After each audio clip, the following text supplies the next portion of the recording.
and welcome back to another episode of Down with the Browns. Let's We are get it. excited. This is our very first live, and well, you've got the Southern Dog, the Mini Maxwell Five, and Mac the Buffalo. How we doing, boys?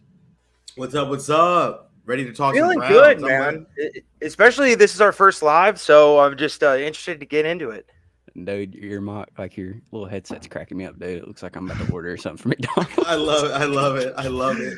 Come I on, man. love it. I Easy, saw I love easy. it. I'm I not. love I'm not the one who's got pit vipers, And so Hey, bro, You're gonna have to listen. whip him out. Keep hating, bro. Keep hating. Let's talk some Uh, Browns, baby. yes, sir. So, boys, we had some news. We had some stuff happen since the last Yes, we time, did. and Yes, we did. it wasn't the exact kind of news we thought would happen. But the Browns did re-sign Ronnie Harrison. So, what was your initial thoughts when the Browns did re-sign Ronnie Harrison? Mac?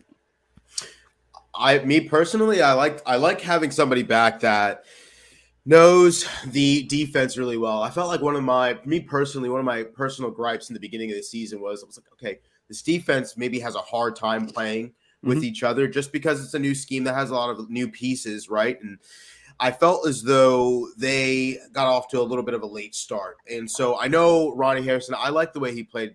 I like the way he played defense, but I mean, obviously, like one of the things that he's known for infamously from other teams is punching the opposing. I forgot who it was.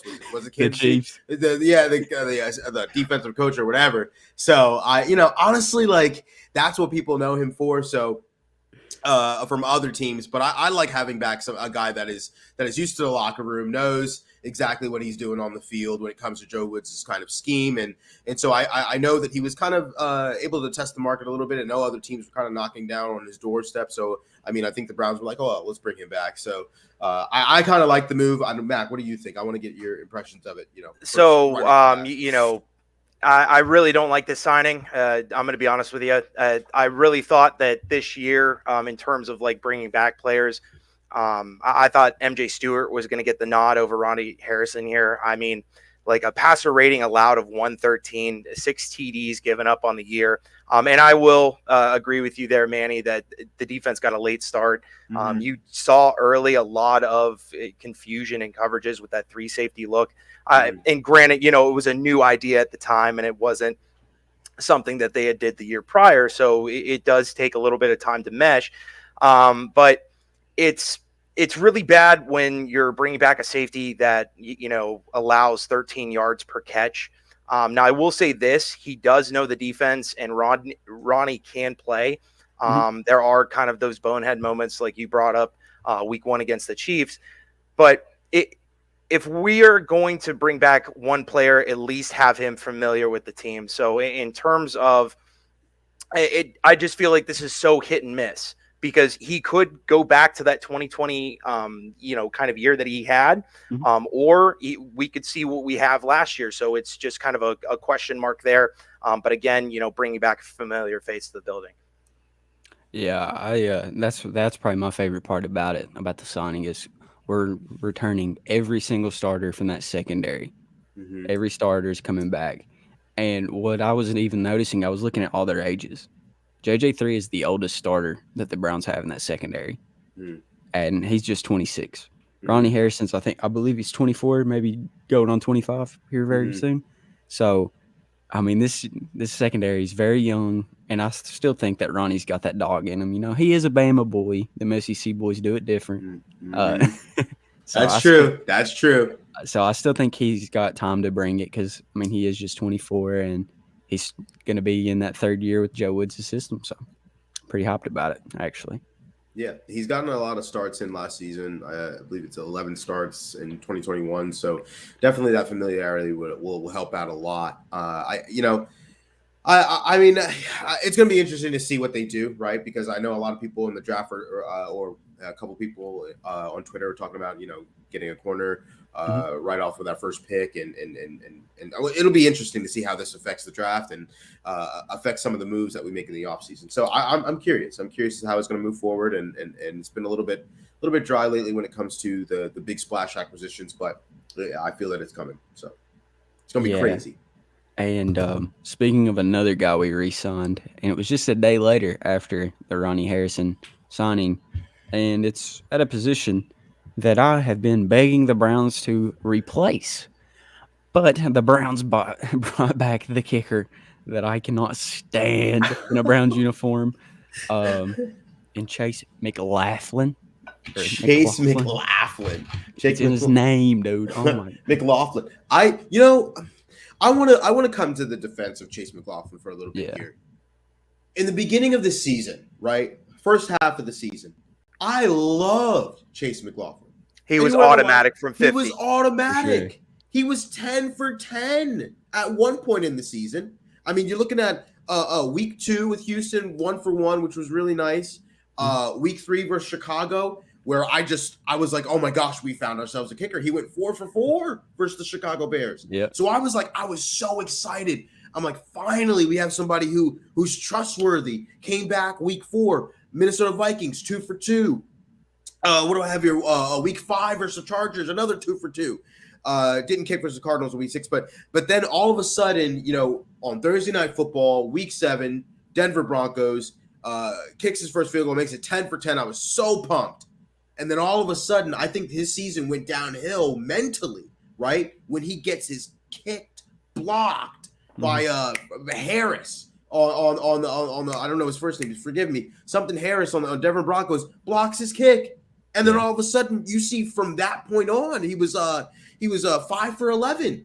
So it's like for the rest of the season, and it's just like I truly believe when it comes to kicking, right? When it comes to kicking the football, I was never a kicker, but I can imagine for you know how we say you had one job, right? Yeah. Kickers are called into the game to kick the football. Mm-hmm. So my thing is if you come in to do one job and you do it really well consistently, but then all of a sudden one of the worst things that can happen is not a double doink, it's not whatever, I believe is getting your kick stuffed, right? So you get that thing blocked, and now it's like magically we're talking about 10 for 10, 10 for 10, perfect until the season. Got a lot of attempts a lot of opportunities to kick the ball. Then all of a sudden now you get blocked, and then for the rest of the season, it's not no coincidence that he's 5 for 11 since that point. So for me, I think, was it the weather that got to him? Was it the mental thing that got, because the weather starts to get a little bit worse towards the November period and everything in Cleveland. So I don't know whether it's the weather. I think it was more mental for him,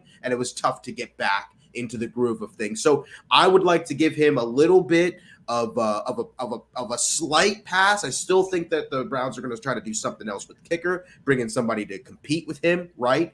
But I wanted to hear your guys' opinion about that before I move on. But I just really think that I don't want to beat on him too much because he was really good, right? So what do you guys think? I want to hear what you think.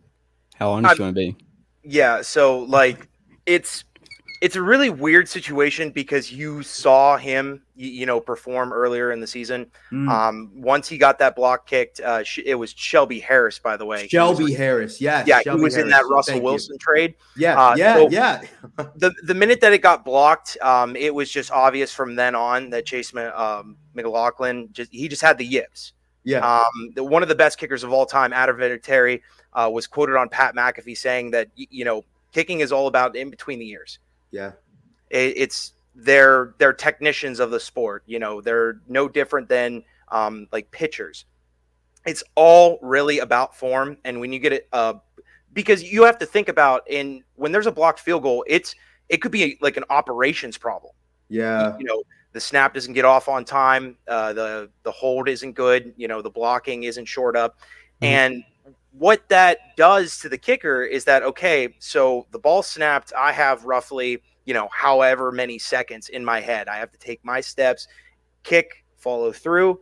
So it was just clear and obvious that he was thinking about it way too much. Maybe he's thinking about pushing it more left, more right, and it overall affects the kick. Now, I think it was smart on the Browns' part to pick him up because at least at the very worst, what Chase McLaughlin is. Right.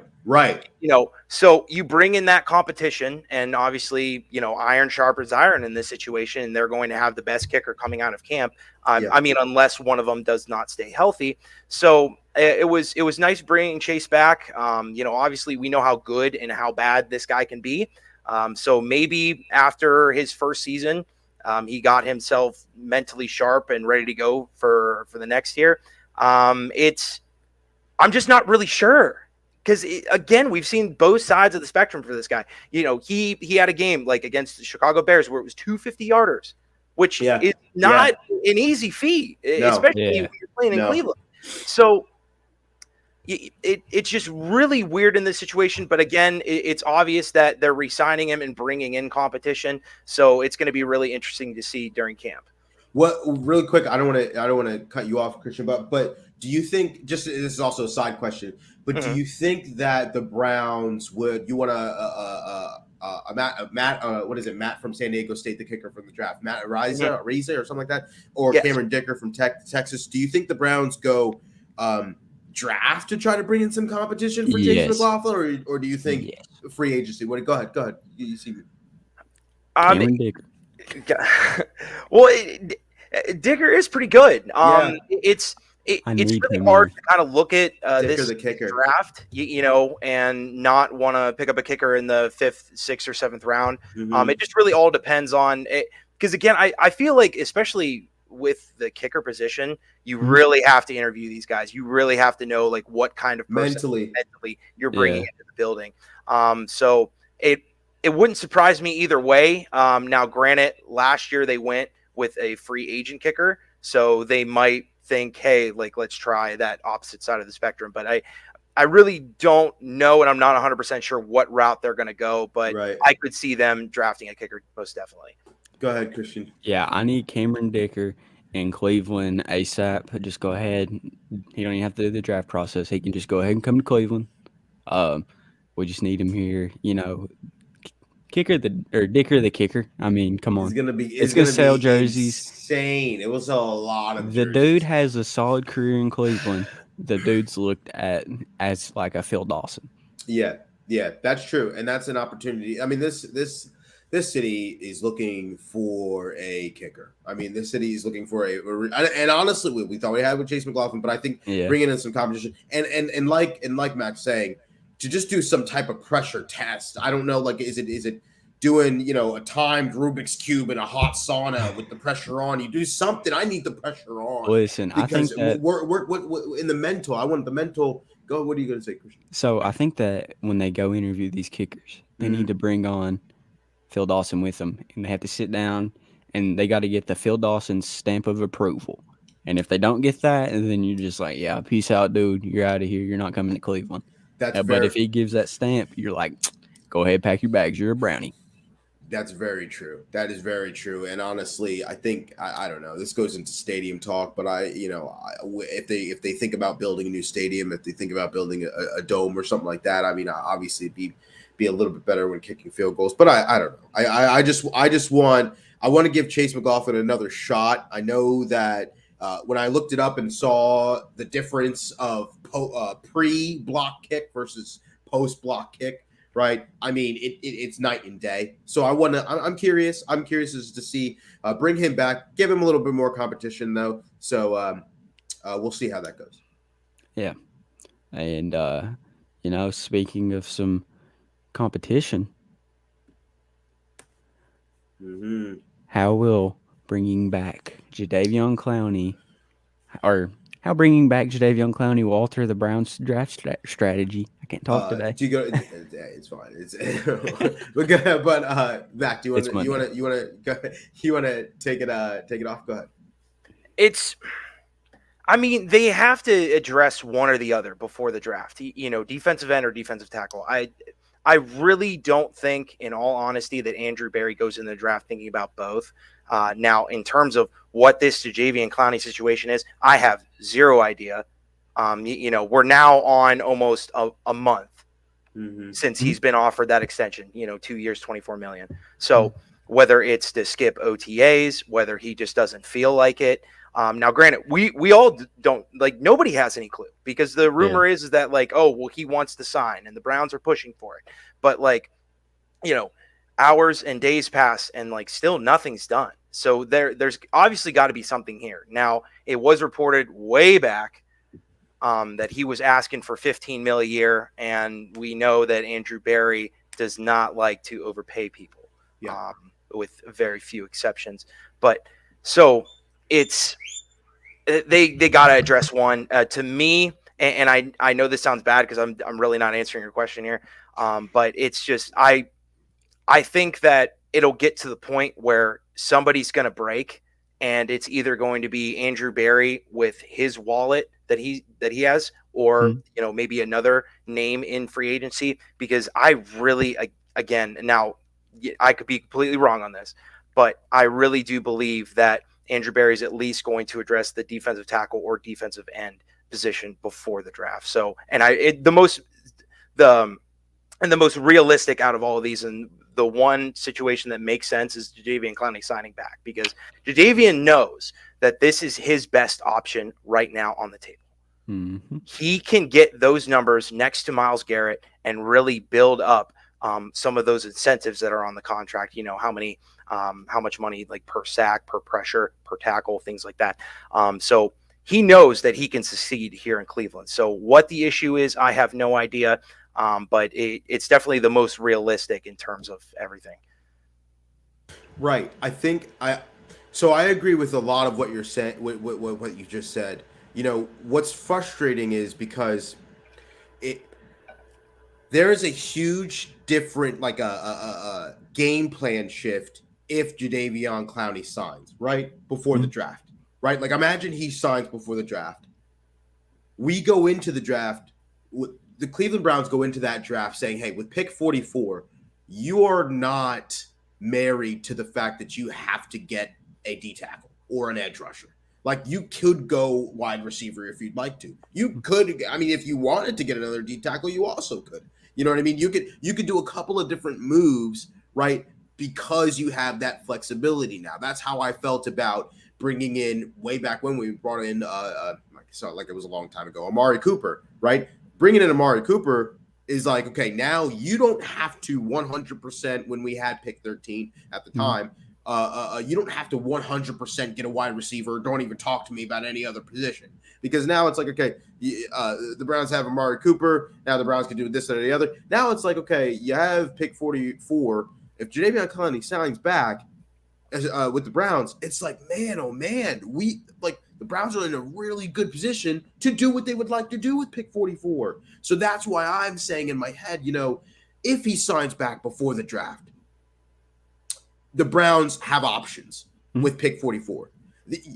Listen, bring out the mob and pitchforks. You could even trade back if you wanted to, because you don't. What do you need? What do you really need? And obviously, you want some wide receivers. You want some an extra defensive lineman. If maybe an offensive lineman later on. But it's like you don't really need anything. So if I think you could trade back. You could do whatever the case may be. So if Travis Jones is on the board, or but you have Jadeveon Clowney, it's like, Mhm. okay, man, who knows if you stay there? It's whatever. But my thing is, it affects the Browns heavily what he does and when he does it. Mhm. So I understand that he usually waits. He loves to wait and loves to, the longer you wait, the more you see teams and play out, and their roster fills out, and they know what they need. And if they really need Jadeveon, they're going to pay Jadeveon. Mhm. So he's smart in that aspect. But from the Browns perspective, it's like, man, come on, you had a great season with Myles Garrett.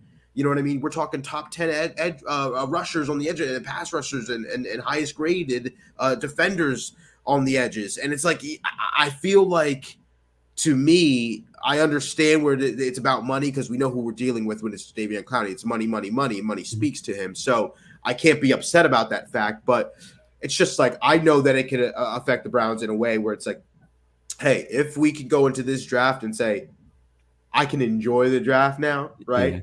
Because I can enjoy who we pick. So I don't know. That's just me. Christian, what do you think about that? So I think that if we get Jadeveon, I think that it kind of narrows your focus at 44, Mm, because the only real need on the team, other than like a wide receiver 2/3, depending on how the Browns view DPJ, right. uh, I think that it just kind of narrows in on that defensive tackle position. And there's supposedly going to be a few defensive tackles there available. Um, But also, I do think that once we get if we do get Jadeveon Clowney back, the job for defensive tackle looks even more attractable to free agents. And there's a guy I've been very high on for a very long time at that defensive tackle position, Akeem the Dream. Akeem the Dream. I like that. Um, just imagine Miles Garrett and Jadeveon Clowney rushing off the edges. That's already scary enough. And then you add a Pro Bowl, All Pro defensive tackle and Akeem. That's a cheat code right there. That's a cheat code. That's a cheat And code. let's say you do get another defensive tackle at 44. Let's say you do get a Travis Jones at 44. You've then got Miles Garrett, Akeem Hicks, Travis Jones, and Jadeveon Clowney all That's rushing at insane. you, plus Denzel Ward, Greg Newsome, Troy Hill / Grady Williams, JJ3, Grant Delpit, uh, Jacob Phillips, JOK, um, and Ronnie Harrison. They're all out there. I, Like, imagine that wow. defense that's scary on paper, but I Wow. mean, we've been paper champions for so long. Yeah. Um, I mean, we'd still have to see it happen, but I mean, toward the end of the year, man, they were getting it done with Malik McDowell and Malik Jackson. That defense toward the second half of the year, I don't care what anyone says, that was a playoff defense. Oh, They that's a played Super Bowl defense. amazing. They played so well. And I was like, can you imagine if the first half of the season offense played just as well at the same time as the second half defense? There are so many games that we would win. So many. And it makes me upset. Because I keep looking back at the schedule just for stats and just, whatever, to make myself sad again. I don't know. But I'm looking at those Chiefs defense, the Chiefs game, the Chargers game. I'm like, we could have won those. Mm-hmm. If it wasn't for COVID, the Raiders game, I still think Nick Mullins would have won that game. But I don't know. But whatever. It'd be fun to watch. It'd be fun to watch. Yeah, 2021, the year of what ifs. But going back to like just how Jadavian's going to affect the Browns, and were you going to say And something? I don't mean to jump in here, but I'm absolutely just dying to say something. Go Now ahead, brother. I really have to disagree with you both in terms of like this defense at the end of the year. Now, I will say good things about the secondary. To me, they were a top 10 unit in the NFL. But in terms of the defensive line, now you did have Miles Garrett and you had Jadeveon Clowney, but both Malik's in the middle there had 19% missed tackle rate. Not great. Now, ever since the domination in Cincinnati, the team has given up an average of like 130 yards. Now, this is a proven graphic from the 33rd team right here that I have in front of me. Every time a team has a 100-yard rusher, there is a 73% chance to win the game. Now that's according to stats in 2020, but the run defense at the end of the year fell apart. Now the Pittsburgh game was absolutely disgusting to watch from that aspect. Now, granted, not to take away from what Miles and Jadeveon did together, because in terms of a pass rushing duo, they were one of the best in the NFL. I'm not going to argue that. But the run defense needs to be upgraded. And I can't stress this enough. I feel like this is almost all I talk about at this point. The Patriots really tore us up. Yeah. Oh, man, The Patriots did tear us up. That's a good point. It's really bad when the defensive tackle room right now is Taven Young, who's been proven physical athlete, third down pass rusher, does not do well against the run. You have Tommy Togiai, who was drafted in the 4th round last year. He's played a total of 33 snaps last year in 6 games. Then you have Jordan Elliott, who's going to be a 3rd year this year. He started 4 games total, now played 16 games back-to-back years. And he has potential, but it's just they're taking a very big gamble at the defensive tackle position. Now, I get it, that analytics will say that, you can build your defense from the back half up, just as Seattle did with the Legion of Boom. Mm-hmm. But it's just absolutely terrifying looking at this roster and not at least getting one defensive tackle before the draft. Now, I will say this, the draft is pretty deep at this position. You brought up Travis Jones. They wanted a more versatile guy. They can get somebody like Logan Hall who can bulk up for defensive tackle or slim down for defensive end. So you have a guy like that. And then a guy that I've been really watching here, and it just, the more that I watch him, the more that I really like this guy, Perry Winfrey out of Perry Oklahoma. Winfrey. 6'4", 303. You know, 5.5 sacks last year, and he's just a big, physical, nasty guy. And that's what I think needs to be brought to this defensive line, because as much as I love Myles Garrett, he's not really an angry guy. Not, you know, he's not. I mean, that's just not his nature. He's great at what he does. He doesn't have to get in that kind of mindset. You know, Jadeveon Clowney's pretty quiet. So, you know, I think that would bring a little bit of tenacity, a little bit of nastiness to the defensive line. I mean, he's the kind of guy that during the Senior Bowl in pass rushing was just taking guys, driving them back, and getting in their face. You know, and he's proven that he's a very strong, big, physical guy.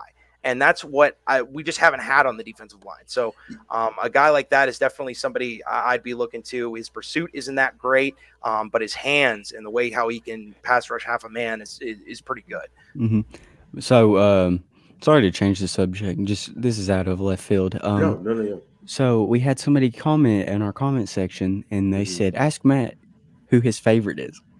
And here, let me show the comment real quick.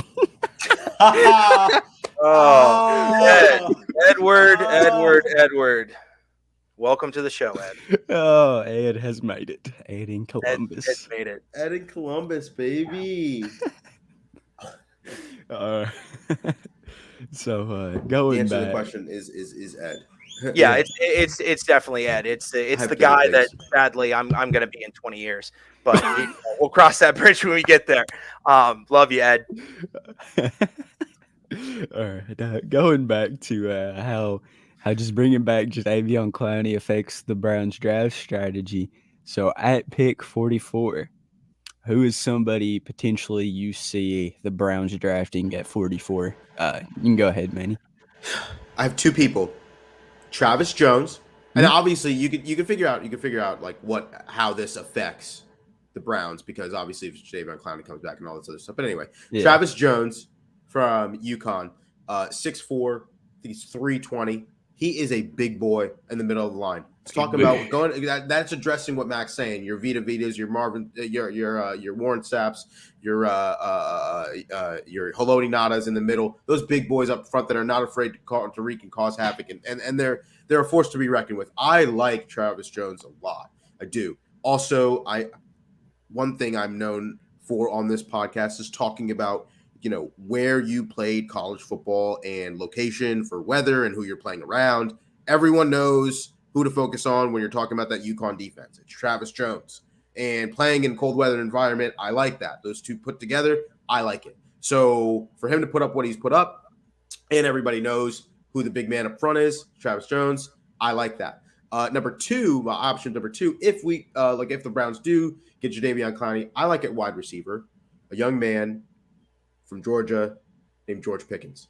I'm a big guy on George Pickens. I like George Pickens a lot. I like what I've seen from him. And like I've said before, obviously, you know, when you're a stud wide receiver on an offense in an SEC, in a conference that is very, very talented, and everybody knows that you're the best wide receiver on that team, you get a lot of attention. So that's what I like to see. So George Pickens, and I believe that he might fall to 44. These are reasonable suggestions that if you look at a lot of mock drafts, these players will be there around that time. So pick 44, I believe it might be George Pickens or Travis Jones, and if it happens, you heard it here first.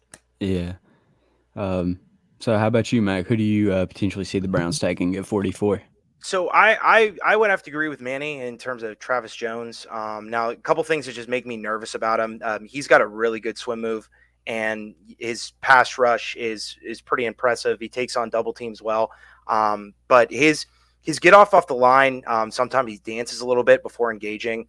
Now, I really do think a guy like Logan Hall out of Houston, I feel like he can be just because not only is he, obviously he's a interior defensive player. That's what he did in college. But again, he can slim down and be that kind of like edge rusher, so he could eventually fill in the shoes of Jadeveon Clowney. Because I mean, I don't know about you guys, but I have a feeling this whole Clowney thing's not going to last forever, and whether that ends this year or next year or down the line, it just doesn't seem like Jadeveon Clowney's going to stay here for long. Yeah. Now, a couple things that just really stood out for me in terms of Logan Hall. He's a guy 6'6", so he has that kind of length, and the length allows him, when he engages with the offensive lineman here, he's able to just put them back right on their heels, because it's almost like trying to box a guy that has longer arms than you. It's just not going to work because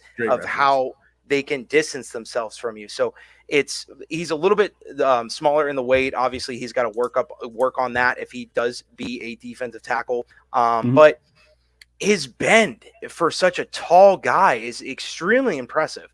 And it's just, he's one of those guys to where he looks like an average defensive end at defensive tackle. So imagine if he actually, imagine if he slimmed down a little bit, he could be even better.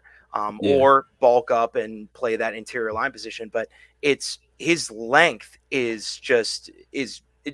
and it allows him to get a very good swim move, and his bowl, like when he gets into the chest of an offensive lineman, it's over, just simply because he has too much power and too much length. So a guy, Logan Hall, I could definitely see at 44.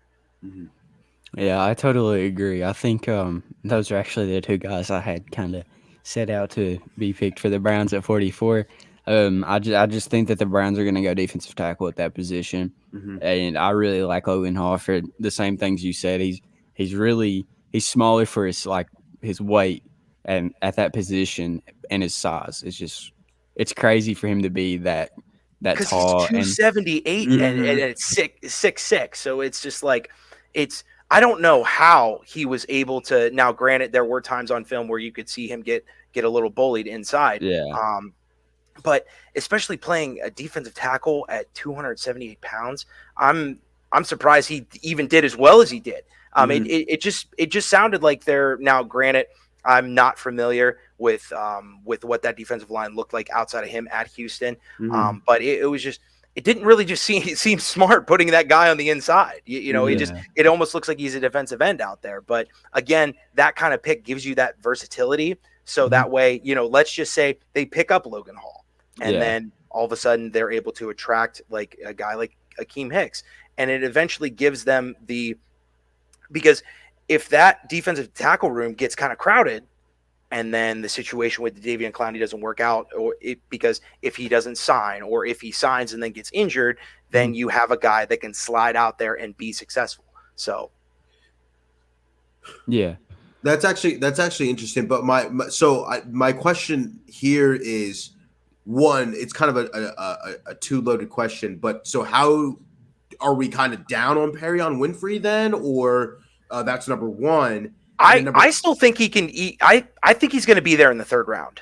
Because it's especially when you look at D line in like coming out of college, everybody is interested in the athletic freak, right? Yes. And not saying that he's slow, but there's just been on tape where the quarterback just escapes for whatever reason, because and it's not due to lack of effort. I mean, the guy is working into his second and third moves every time that he's rushing the passer. I mean, that guy just does not give up, but he just does not have the speed and the pursuit of some of these other guys. And I just think that's what's going to make him fall. Now, he did have a very good senior game. He did very well in practice, and he definitely made a name for himself. Down at the bowl game, but they're going to just look at the athleticism there, and they're just going to say, hey, I don't know if he's really worth taking at 2, when a guy like Travis Jones and Logan Hall maybe move a little bit better, and kind of do the same things for him. So I really do think he's going to be available in like the third round. Now, it wouldn't be surprised if I just don't think he's going to be kind of worth the 44th pick, if that makes sense. I mean, if they were drafting a little bit later in the second round, it but almost feels like a Travis Jones and a Logan Hall are more NFL ready. Yes. Like yes. they're more ready to go in day one and kind of start. That's how I felt about certain players when you're pick, like when the Browns had pick 13, like Treylon Burks, I felt like it was way too high for a 13. Right, I wasn't comfortable with bringing in Treylon Burks at 13. But so now this goes up to my second question. Say Jadeveon Clowney comes back. Say you get Travis Jones / Logan Hall at 44. Do you double dip with wide receiver with your other two picks corresponding or in that draft? Because I feel like there's a lot of talent in the wide receiver room, but once you get past, in my opinion, once you get past round 5, I don't like the guys who are past round 5. I think for me, it ends at Calvin Austin III. It ends I think Justin Ross, that'll be those are my lower talent wide receivers out of this great wide receiver room. So would you double dip if Jadeveon Clowney came back to the Browns and then you got Travis Jones or / Logan Hall? Would you, in your opinion? Yeah, I think that there's like in around about 3-4, you can still get some solid receivers. Right. One of my favorite receivers in this, like the later rounds, and this is gonna sound very biased. It's my boy out of Kentucky, Wan'Dale Robinson.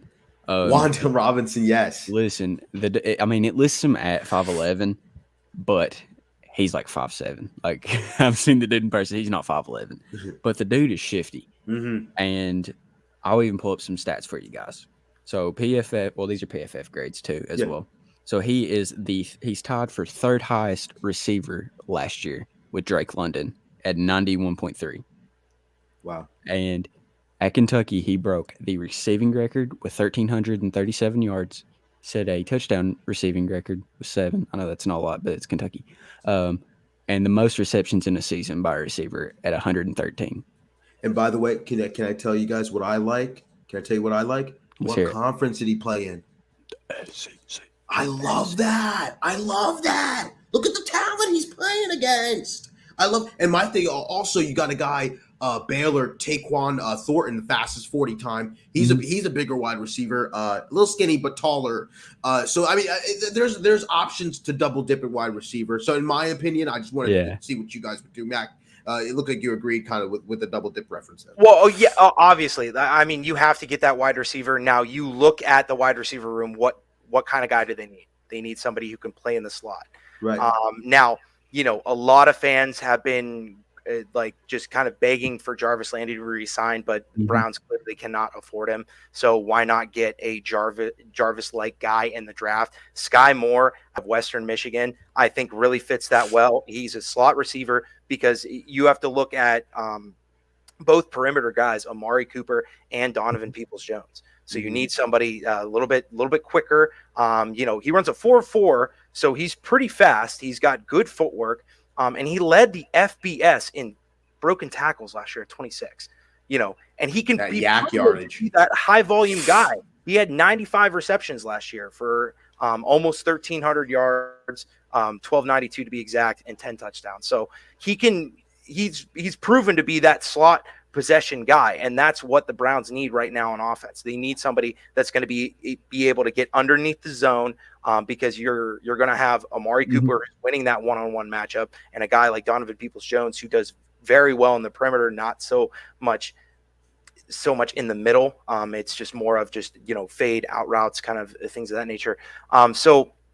I really do think that he would mesh right in this offense. And for me, in terms of wide receiver, I always look at, fit more than anything else, because there's always going to be a lot of guys that, in terms of athleticism and guys that can run really fast, and, they'll show you on tape that you do great. But the big thing with offensive weapons nowadays, you got to know how to use them, and there's got to be a fit. There's got to be a want in the offense for him. So Sky Moore, I would say, would be a great pick at 78.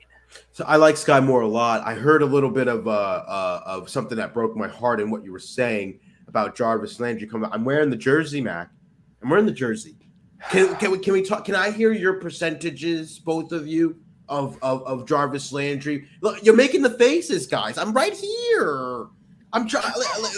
What's the percentage 1 through 10? 10 being he might as well be on the roster right now. 1 is man of your dreaming. So you tell me 1 through 10 realistically the chances of Jarvis Landry? Should I throw this jersey away? No, keep the jersey. You Okay. never throw a good jersey away, bro. Mm-hmm. You always Absolutely. keep them. Absolutely. You can always put some duct tape over it and That's write on true. there. Done that numerous times. Oh yeah, we've all done that. Browns Stitch fans, fix. let's be Stitch honest, guys. fix. But Yeah. going back to your question, I'd say about a 3 to a 4. I would Wow. say that there's still interest there, but Mhm. it's all coming down to the green. It's all about the green, and I think that's why ultimately they didn't like restructure. But he fired his agent after the 20 mil came out. You know, but still, man, like He's gonna want more than $4 million a year, and I hate to break your heart here, Manny, but it's gonna take an absolute Cleveland miracle. Like I'm gonna need to go down Start a to GoFundMe or Lake something. Erie and hope that they froze over. I just don't think it's crazy, right? Like it's now Juice can be that top guy, but at the end of the day, he's a wide receiver too, and the Browns just can't afford to overpay him. They still have they're still on the hook for Baker. So it's just that they don't, and Clowney's not even signed yet. So it's just like they can't, they don't even know like how much money that they're going to be working with after he's done. So it's and I mean I hate to say it, but it's going to need an absolute miracle. What about, So- don't the Browns get some money back June 1st for Austin Hooper's contract? Yeah, What is, they get so 7. So can you take some of that, put it in a piggy bank or something? Coupon or something? Yeah. I Man, mean, I think that there's better I want Juice receivers. back. I think it would be the absolute great fit, and that's why I want Sky Moore, because he's going to be that kind of younger, faster Jarvis Landry. Yeah. So True. So True. we've actually got some questions, boys. Cool. Go ahead. Let's So Summer has asked, will we draft a wide receiver or sign a veteran free agent? So Summer, what's up?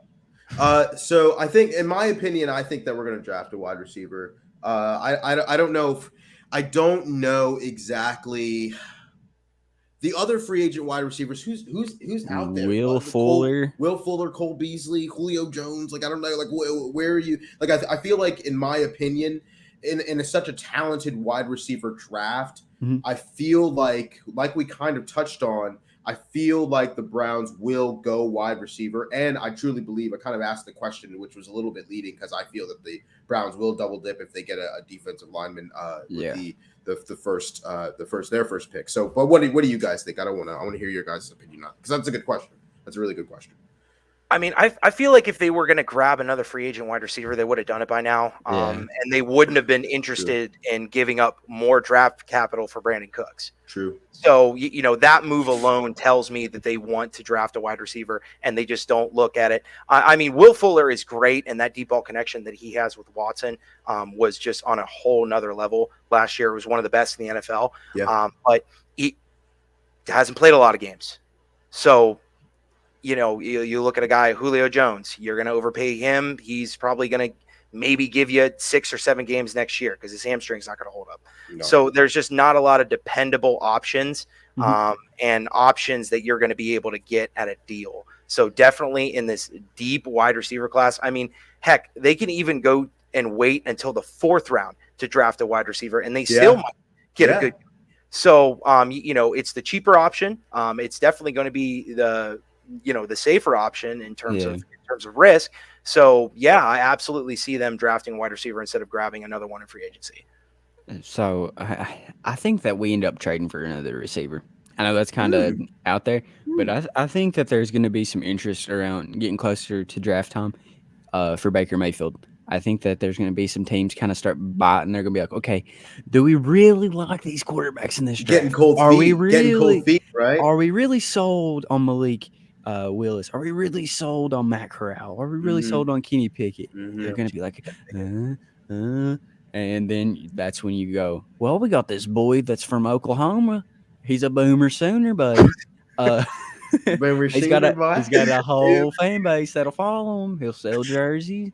He's got commercials. I mean, everybody seems to love him, except Cleveland fans. So I mean, you can easily sell a team on Baker Mayfield because you go back to the 2020 season. I mean, honestly, where we're at now, I would not even think that this is where we would be at 4 months ago. That's even 3 true. months ago. I would have never thought. honestly a month ago. I honestly, up till it happened, I did not think we were getting Deshaun Watson. That's fair. Yeah. And I really think that once we get closer to draft time, you're going to start hearing Baker Mayfield's name trade rumors. Mhm. You're going to hear, Mhm. oh, he's rumored to no, maybe a Seattle, maybe. Especially any teams that are looking to draft Sam Howell out of UNC. Yeah. I mean, you're basically getting Baker's clone, so why not Yeah. just get Baker, right? Who has some NFL experience? So yeah, good point, Christian. Yeah. And you could probably bait one of these teams that have like a good receiver, Right. like a Seattle, and you could probably talk them in. I know that DK Metcalf is the guy that everybody's like, oh, we got to try to get DK, but you're more than likely to get Tyler Lockett, and I think Yeah. Tyler Lockett for Baker Mayfield, and there would obviously be some picks in there, but I think that would be a solid move. Yeah. Yeah. Oh, for absolutely. sure. And I mean, it gets that deep threat that you need. Mhm. Now, people will say, well, Anthony Schwartz is coming along, but again, you can't really trust that. Yeah. And the Browns front office has shown you that they're not going to go with somebody on blind faith, especially with the move that they made to get Deshaun Watson. So, they're constantly looking to upgrade. Right. Now, Tyler Lockett would be great because he's got a cheap contract anyway, so that would work. But as you guys were saying, I think some of these teams are going to get closer to the draft, and they're going to realize that, like, these rookie quarterbacks don't have a lot to offer. Now, granted, you have a guy like Malik Willis who is a risk, but he has such tremendous athletic upside in terms of just where he's at, like, mentally, and he's able to command an offense. He's very mobile, and he's got a big arm. But outside of that, I mean, Sam Howell is Baker Mayfield with less of an arm, and that's one of the things that makes Baker really good. You have a guy named Kenny Pickett. Now, I'm not trying to be a hater, but I have zero faith in any quarterback that's throwing with wide receiver gloves. I will not. It's terrible. Like, I mean, Teddy Two Gloves, Teddy Bridgewater, Teddy Tapwater. Teddy Tapwater. I mean, Teddy Bridgewater was one of the worst third down quarterbacks in the NFL last year. I mean, there's a reason why he's not a regular starter and he's been being shipped off the teams. I mean, he's just to me now, granted, like, these scouts could view it differently and I could be totally wrong, but this just seems like a extremely weak quarterback class. And I've said this before. I mean, the fact that Mitch Trubisky was a hot commodity in the free agent market, the fact that a team was not openly tanking to get that first pick just says it all for me. All these quarterbacks, including now, I really only think that Malik Willis is going to be the really only good one out of here. But there could be more. But it's just to look at that and then look at Baker and just say, hey, we're just going to take a wild gamble in the draft is kind of baffling to me, especially because even with Baker's floor, it's kind of better than because I mean, Baker's floor, when healthy, he's a top 15 quarterback. Yeah, right. Yeah, you saw what he like. I mean, even with a torn labrum, him playing the worst football that he probably could have played, his team went 8-9. Yeah. So I mean, you're going to be a mid-pack team with Baker Mayfield. You're going to be the mid to good. I think that he's good enough to get you to a playoff. Yeah. I just don't think that he's good enough to get you to the promised land. Yeah. If that makes sense. 100%. First and foremost, shout out to Nick Carnes. Love you, man. Thanks for saying that. Great words. But I mean, to your guys' point, what you like? You like Bailey Zappi? Hey, that's my boy. Is that you like EJ Perry or Jack Cohn from Notre Dame? Like, who do you like in this quarterback class? That's you know what I mean. I feel like on paper, I mean, Malik Willis. To your point, Mac, Malik Willis is the one that I feel Kenny Pickett. I really feel like Kenny Pickett in any, especially last year's draft, right? With Trevor Lawrence, Trey Lance, Justin Fields, like in that class, Kenny Pickett's picked what, 3rd round? You know what I mean? 4th round, maybe. Who knows? But I feel like this specific draft, it's a great time to come out. So, wow. I think we get a good layer of cheese and we get some mayonnaise on there. No man. Mayonnaise even. I think we get a little bit of mayonnaise. Maybe like that. No love from Baker from @clipped. @clipped, man. Jeez. Coming in hot. I mean, hey, I don't know what teams, and obviously, especially, I forgot what team it was. Maybe it was an anonymous team, but some team said, "Hey, we'll take Baker Mayfield off your hands, but you're gonna also have to give us a draft pick." I was like, "Wait, what? So That's insane." Because it's the contract. Yeah, Yeah. well, yeah. So if the Browns eat a little bit, even if they do it, even if they do it post draft, they take a little bit of Austin Hooper's money, like I talked about before, and use that money basically as a little bit of a coupon toward Baker Mayfield's contract, and then ship him off that way. I think that might be a good use of the money. But what is $6 million to the Haslams to just get rid of this problem, right? Like what is $6 million? I know they want some compensation for Baker Mayfield, but $18 million guaranteed. No team wants that. No team wants that for a trial run. You know what I mean? So, well, especially because he's going to be a.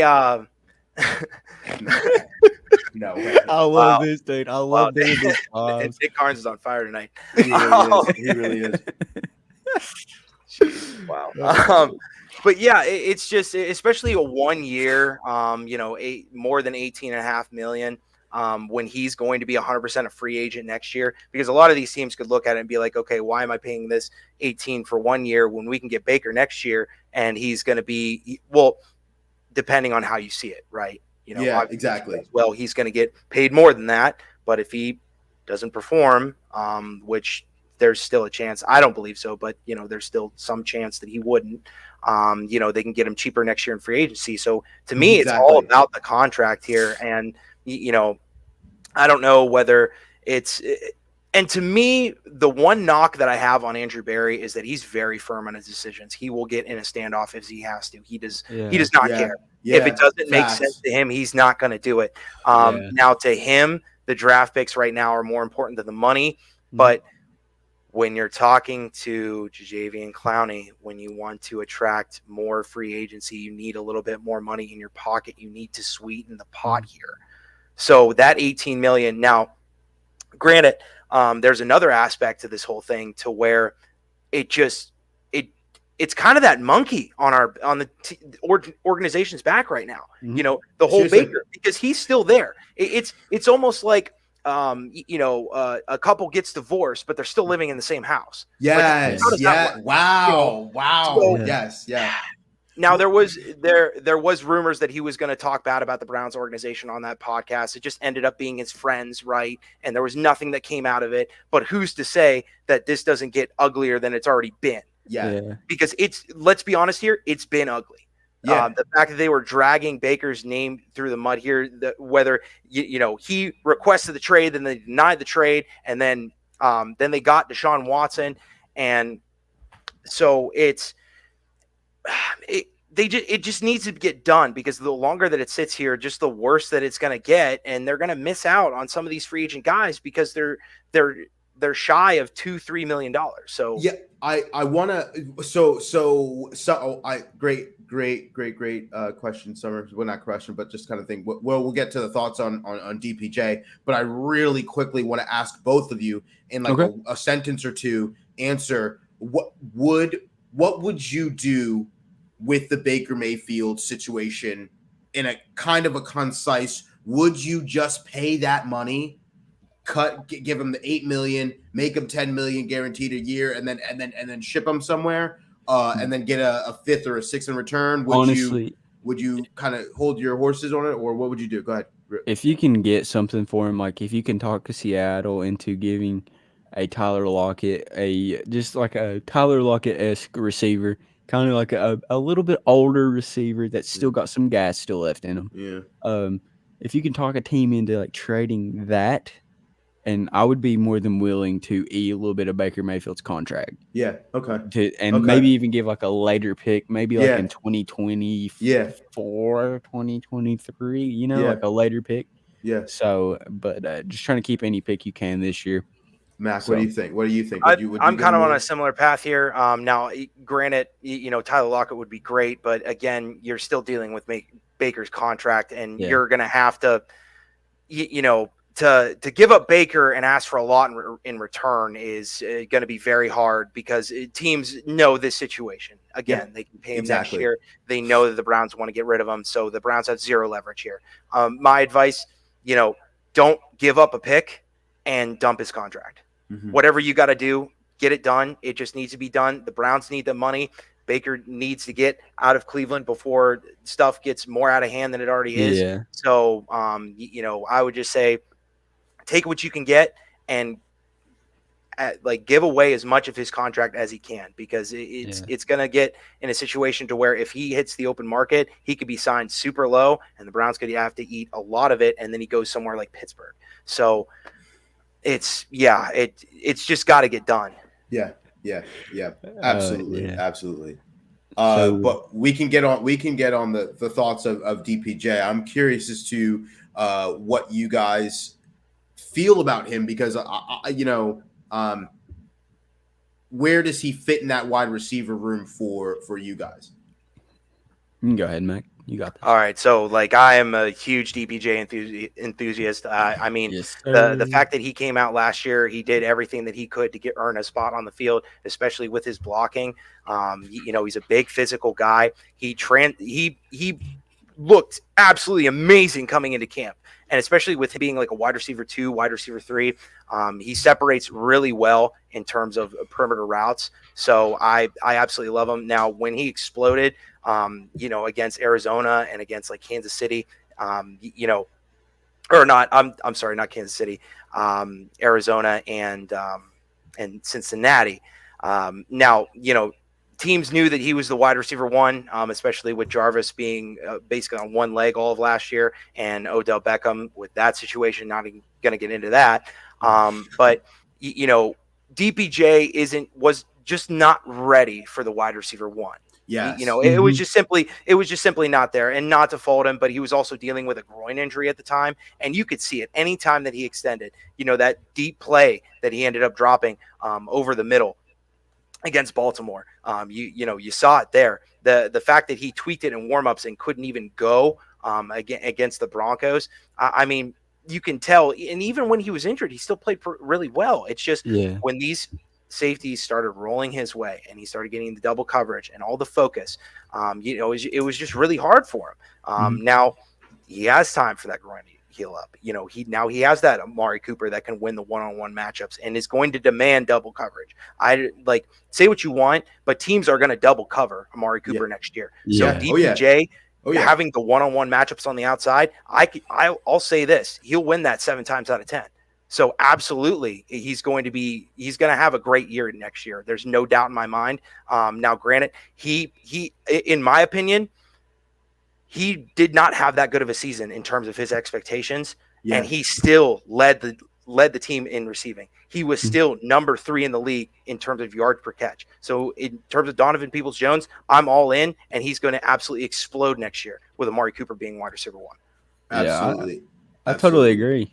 I totally agree, man. I just want to reiterate what you're saying. First on the team in yardage. Okay. Second in the team in touchdowns, tied for second in touchdowns. Third on the team for targets. So my thing is like, you're doing all that with being third on the team for targets. 13 personnel, especially when we're running 13 personnel, and he's just the only wide receiver out there.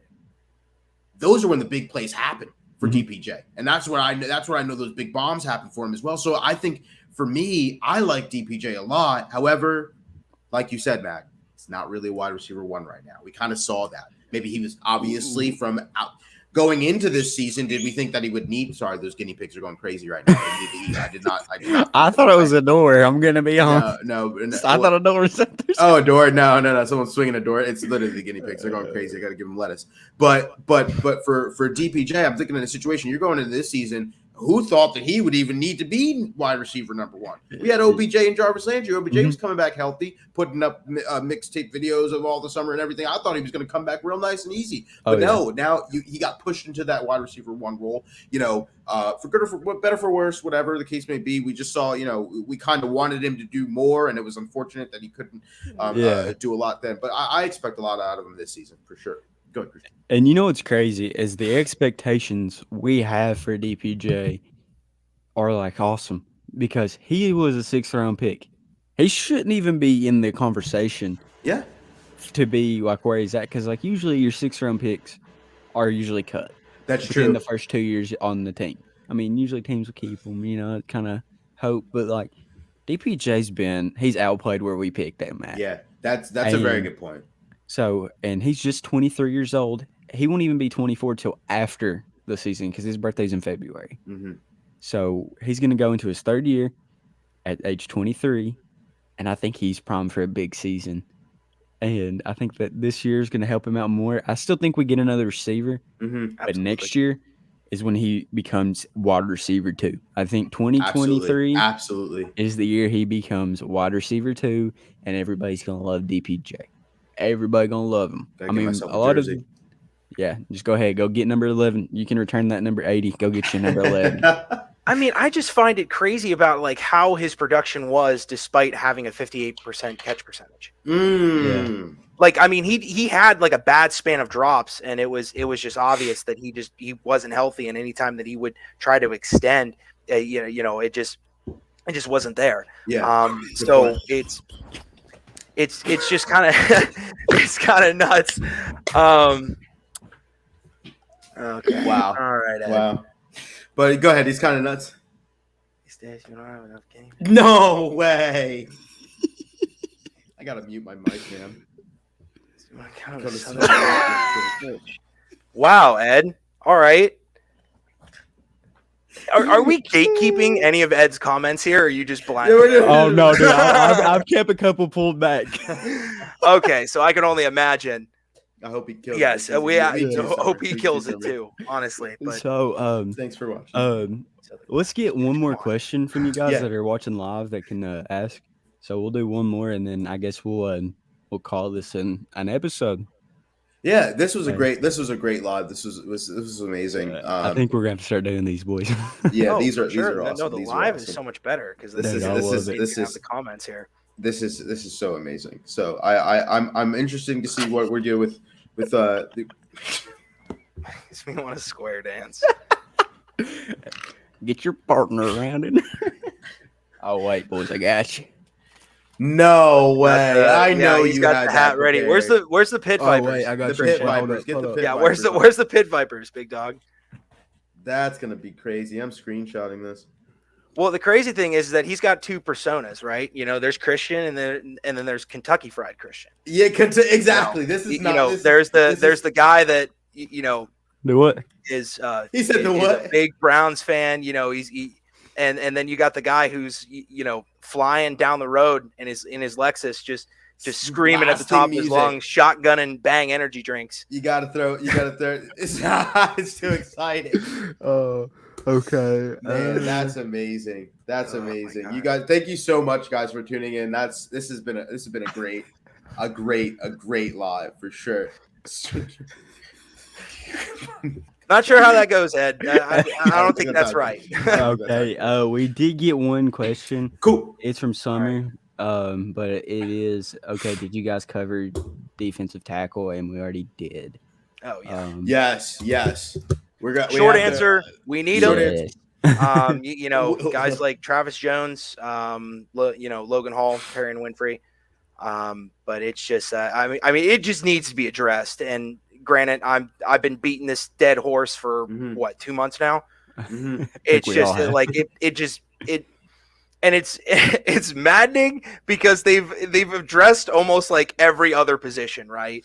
They made some kind of change at every other position except for defensive tackle. I just don't get it. Well, if Jadeveon Clowney comes back, it really makes a lot of things easier, right? Yes. I have to look up if he's really. We really need to start screening Ed's comments. Oh, I love them, dude. But I've been clicking on them because we got this little thank comment you so section. much. Sorry for that. Oh, this is great. This was great, though. I think we've pretty much covered everything on the agenda. We'll be doing these lives, I think, more often. Absolutely. I love it. I love this format. Maybe next time we might have a special guest. Let's do it. Bro, I can't with those pit vipers. I can't. I can't.